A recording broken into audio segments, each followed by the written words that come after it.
दोस्तों, इन नकली कथावाचकों ने झूठ बोलने का ठेका ले रखा है, समाज को भ्रमित करने का ठेका ले रखा है। एक कथावाचक है जिसकी वीडियो दिखाऊंगा आपको मैं। ये कह रहा है कि संत रामपाल जी महाराज जी ये कहते हैं कि आदि अनादि से मैं ही गुरु हूँ, मेरे ऊपर कोई गुरु नहीं है, मेरी कोई गुरु प्रणाली नहीं है। ये अपने शिष्य को बताता है कि आपने अगर किसी को गुरु बनाना है तो उसके कम से कम 5 गुरु की पीढ़ियों के नाम होने चाहिए। जब ये समझ लेना वो अपने धर्म के गुरु है और उसके चरणों में लंबा लेट जाना चाहिए।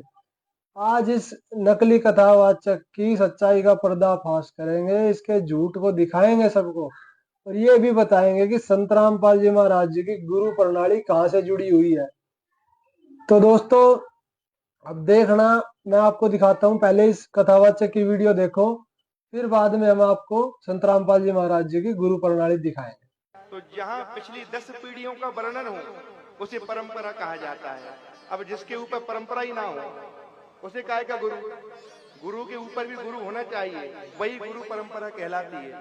और जहां गुरु सर्वोपरि अपने आप को ही सर्वमान्य कर दे कि हमसे ऊपर कोई नहीं है, हम ही सबके गुरु हैं, तो वहां से भाग लो।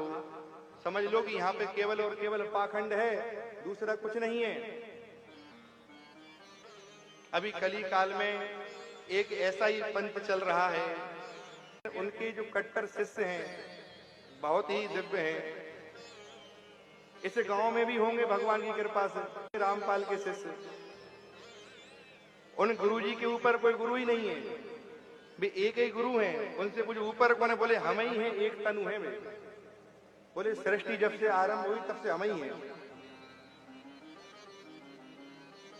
तो भैया बड़ा विडंबना है, तो इसलिए बच के चलो। इसलिए हम आपको लक्षण बता रहे हैं कि पहले माथे पे तिलक देख लेना और उनसे पूछ लेना, महाराज जी आपके गुरु कौन है?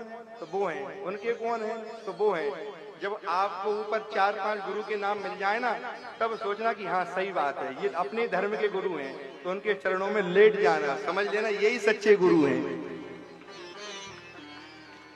तो दोस्तों, देखिए आपने वीडियो क्या बोलने लग रहा है। अब इसके झूठ का पर्दाफाश करते हैं।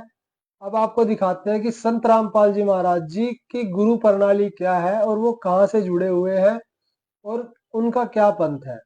सन 1988 में परम संत राम देवानंद जी महाराज जी से दीक्षा प्राप्त की तथा तन मन से सक्रिय होकर स्वामी राम देवानंद जी द्वारा बताए भक्ति मार्ग से साधना की तथा परमात्मा का साक्षात्कार किया। संत रामपाल दास जी महाराज को नाम दीक्षा 17 फरवरी 1988 को फाल्गुन महीने की अमावस्या को रात्रि में प्राप्त हुई। उस समय संत रामपाल जी महाराज जी की आयु 37 वर्ष थी। उपदेश दिवस अर्थात दीक्षा दिवस को संत मत में उपदेशी भक्त का आध्यात्मिक जन्मदिन माना जाता है। जगत गुरु तत्वदर्शी संत रामपाल जी महाराज जी की गुरु प्रणाली जो कबीर साहिब जी से शुरू होते हुए संत गरीबदास जी महाराज जी छुड़ानी हरियाणा वाले से होते हुए संत शीतल दास जी महाराज गांव बरहाना जिला झज्जर हरियाणा, संत ध्यान दास जी महाराज, संत रामदास जी महाराज, संत ब्रह्मानंद जी महाराज गांव करौथा जिला रोहतक हरियाणा, संत जुगतानंद जी महाराज, संत गंगेश्वर नंद जी महाराज गांव बाजीतपुर दिल्ली, संत चिदानंद जी महाराज जी गांव गोपालपुर सोनीपत हरियाणा, स्वामी रामदेवानंद जी महाराज तलवंडी भाई फिरोजपुर पंजाब तक एक ऐसी महान गुरु प्रणाली में दीक्षित संत है। जगत गुरु तत्वदर्शी संत रामपाल जी महाराज जी जो आज पूरे भक्त समाज को शास्त्र अनुकूल ज्ञान देकर मोक्ष प्रदान कर रहे हैं। परम पूज्य संत रामपाल जी महाराज जी की गुरु प्रणाली कबीर साहिब से लेकर और संत रामपाल जी महाराज तक आई हुई है। ये पूर्ण गुरु है, सतगुरु है और सभी वेद शास्त्रों से ये ज्ञान देते हैं। वेद और शास्त्र वो सदग्रंथ है जिसका सनातन धर्म भी आधार है।